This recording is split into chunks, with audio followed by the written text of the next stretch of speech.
نحمدہ ونصلی ونسلم علی رسولہ الکریم بسم اللہ الرحمن الرحیم۔ ناظرین کرام، بخاری شریف کی حدیث نمبر 6 لے کر آپ کی خدمت میں حاضر ہوں۔ یہ حدیث کتاب بدء الوحی کی حدیث نمبر 6 ہے۔ امام بخاری رحمۃ اللہ تعالیٰ علیہ اس حدیث کو بیان فرماتے ہیں اور راوی ہیں حضرت سیدنا عبداللہ ابن عباس رضی اللہ تعالیٰ۔ فرماتے ہیں رسول اللہ صلی اللہ علیہ وسلم تمام لوگوں سے زیادہ سخاوت کرنے والے تھے، اور سب سے زیادہ آپ کی سخاوت رمضان المبارک میں ہوتی تھی، جب حضرت جبرائیل علیہ السلام تشریف لاتے اور جبرائیل علیہ السلام رمضان المبارک کی ہر رات میں تشریف لاتے اور نبی صلی اللہ تعالیٰ علیہ وسلم سے قرآن مجید کا دور کرتے۔ اور عبداللہ ابن عباس رضی اللہ تعالیٰ عنہ فرماتے ہیں نبی صلی اللہ تعالیٰ علیہ وسلم لوگوں کے نفع کے لیے تیز ہواؤں سے زیادہ خیرات فرمایا کرتے تھے۔ اس حدیث میں 3 باتیں سمجھنے میں۔ نمبر 1، نبی صلی اللہ تعالیٰ علیہ وسلم کا جود و سخا کیسا ہے۔ امام بخاری رحمۃ اللہ تعالیٰ علیہ نے جو لفظ بیان فرمایا وہ ہے اجود الناس، اور حدیث شریف میں آیا کان رسول اللہ صلی اللہ علیہ وسلم اجود الناس، حضور لوگوں میں سب سے بڑے جواد تھے۔ یہ جو میں نے ابھی امام بخاری رحمۃ اللہ تعالیٰ علیہ کی حدیث آپ کو سنائی، یہ بخاری شریف میں حدیث نمبر 6 کے علاوہ انہی مقامات پہ موجود ہے، اور کتب سیاستہ اور دیگر کتب میں انہی مقامات پہ موجود ہے۔ کتب حدیث میں نبی صلی اللہ تعالیٰ علیہ وسلم کی سخاوت کا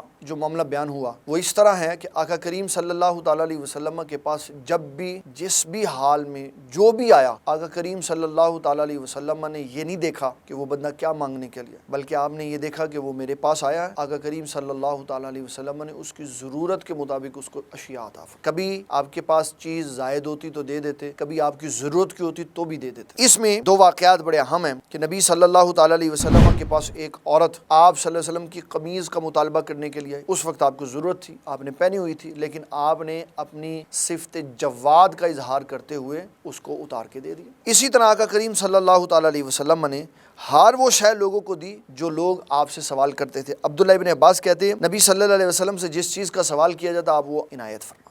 کتب حدیث میں کہیں پہ بھی آپ نے لا نہیں کہا۔ امام احمد رضا فاضل بریلوی فرماتے ہیں لب واہ ہیں، آنکھیں بند ہیں، پھیلی ہیں جولیاں، کتنے مزے کی بیک تیرے پاک در کی ہے۔ مانگیں گے مانگے جائیں گے، منہ مانگی پائیں گے، سرکار میں نہ لا ہے نہ حاجت اگر کی ہے۔ لیکن کہیں کہیں حدیث میں یہ نظر آتا ہے کہ رسول اللہ صلی اللہ تعالیٰ علیہ وسلم نے کسی آنے والے کو کچھ نہیں دیا۔ اس کی وجوہات میں دیکھے تو پتہ چلتا ہے کہ وہاں سے مراد یہ تھا کہ آقا کریم صلی اللہ تعالیٰ علیہ وسلم کسی اور صحابی کی عظمت و شان دکھانا چاہتے تھے، یا وہ معاملہ کسی واقعے کا پیش خیمہ ہوتا تھا، اس لیے آپ کچھ ارشاد نہیں فرماتے تھے یا کچھ دیتے نہیں تھے، وغیرہ آپ کے پاس جو بھی آیا آپ صلی اللہ تعالیٰ علیہ وسلم نے اس کو عطا فرمایا۔ ایک حدیث یہ بھی بڑی خوبصورت ہے، حضرت انس بن مالک رضی اللہ تعالیٰ عنہ اس کے راوی ہیں، فرماتے ہیں رسول اللہ صلی اللہ علیہ وسلم نے فرمایا کیا میں تم کو نہ بتاؤں کہ سب سے بڑا جواد کون؟ عرض کی حضور کون ہے؟ تو فرمایا سب سے بڑا جواد اللہ ہے۔ اور پھر فرمایا آدم علیہ السلام کی اولاد میں سب سے بڑا جواد میں ہوں۔ یہ رسول اللہ صلی اللہ علیہ وسلم نے اپنی طرف اشارہ کر کے فرمایا، اور فرمایا پھر میرے بعد سب سے بڑا جواد وہ ہے جو علم اس لیے حاصل کرے تاکہ اس کی نشر و اشاعت کرے، اس کو اللہ کی رضا کے لیے پھیلائے۔ پھر فرمایا اس شخص کی طرف اشارہ کرتے ہوئے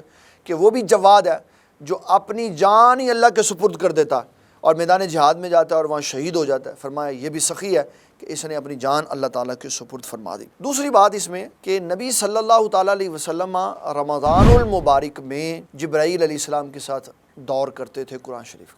اس کے بارے میں مختلف آراء ہیں، بعض لوگ محبت کے اس معیار پہ چلے گئے جنہوں نے یہ کہا کہ آقا کریم صلی اللہ تعالیٰ علیہ وسلم قرآن مجید کے نزول سے پہلے ہی سارے علم کو جانتے تھے اور آپ سارا قرآن دور کرتے تھے حضرت جبرائیل علیہ السلام کے ساتھ۔ بعضوں نے یہ کہا کہ رسول اللہ صلی اللہ علیہ وسلم اتنے قرآن شریف کا دور کرتے تھے جتنا نازل ہو چکا تھا، اور جب آپ کی زندگی مبارک کا آخری سال آیا تو آپ صلی اللہ تعالیٰ علیہ وسلم نے 2 دفعہ قرآن شریف کا دور کیا اور فرمایا کہ اس سال میں نے 2 بار جبرائیل علیہ السلام کو قرآن سنایا ہے اور ان سے سنا ہے، تو اس کا یہ مطلب ہے کہ یہ میری زندگی کا آخری سال ہے، اب اس کے بعد میں دنیا سے تشریف لے جاؤں گا۔ تو یہ ایک رائے یہ بھی ہے۔ تیسرے نمبر پر سب سے اہم بات یہ ہے کہ نبی صلی اللہ تعالیٰ علیہ وسلم کی سخاوت کے بارے میں یہ کہا گیا کہ آپ کی سخاوت رمضان المبارک میں تیز ہواؤں کی طرح ہوتی۔ اس کی کیا وجہ؟ پہلی بات اس میں یہ ہے کہ نبی صلی اللہ علیہ وسلم سارا سال ہی سخاوت فرماتے۔ آپ نے تو ایک دن بھی سورج نہیں غروب ہونے دیا کہ آپ کے گھر کوئی سونے کا ٹکڑا پڑا ہو اور سورج غروب ہو جائے وہ آپ کے گھر رہ جائے، آپ تو سورج غروب ہونے سے پہلے اس کو تقسیم کراتے۔ تو رمضان المبارک میں سخاوت کے زیادہ ہونے کا معنی یہ ہے کہ آقا کریم صلی اللہ علیہ وسلم امت کو تعلیم کر رہے ہیں اور خود بھی اسی کے اوپر عمل کر رہے ہیں کہ رمضان المبارک میں ہر نیکی کا ثواب اللہ تعالیٰ 70 گنا بڑھا کے دیتا ہے، تو جتنی زیادہ سخاوت کی جائے گی اللہ تعالیٰ اتنا ہی زیادہ بڑھا کے ثواب عطا فرمائے گا۔ اور پھر نبی صلی اللہ تعالیٰ علیہ وسلم اس میں یہ بھی بیان فرماتے ہیں کہ اللہ تعالیٰ رمضان المبارک میں ایک نفل کو فرض کے برابر کر دیتا ہے اور ایک فرض کو 70 فرضوں کے برابر۔ تو اس سے یہ پتہ چلا ویسے تو بندے کو سارا سال ہی سخاوت کرنی چاہیے، لیکن رمضان المبارک میں ہر نیکی کو پہلے سے زیادہ کرنا چاہیے، کیونکہ اس کی وجہ سے اللہ تبارک و تعالیٰ نیکیوں کا ثواب زیادہ کر کے 70 گنا کر کے اور اس سے بھی دگنا کر کے عطا فرماتا ہے۔ اللہ تعالیٰ ہم سب کو نبی اکرم شفیع معظم صلی اللہ تعالیٰ علیہ وسلم کے نقش قدم پر چلتے ہوئے اپنے غریب، کمزور رشتہ داروں، محلے داروں اور جو ہم سے دست سوال بلند کرے ہمارے اوپر اور ہمارے سامنے اپنا ہاتھ پھیلائے، ہم نبی صلی اللہ علیہ وسلم کی سنت کی تکمیل کے لیے اس کی ضرور خدمت کریں، اس کے ساتھ ضرور تعاون کریں۔ یہ آخرت میں بہت بڑا خزانہ ہے۔ اللہ تعالیٰ دین اسلام کا فہم عطا فرمائے۔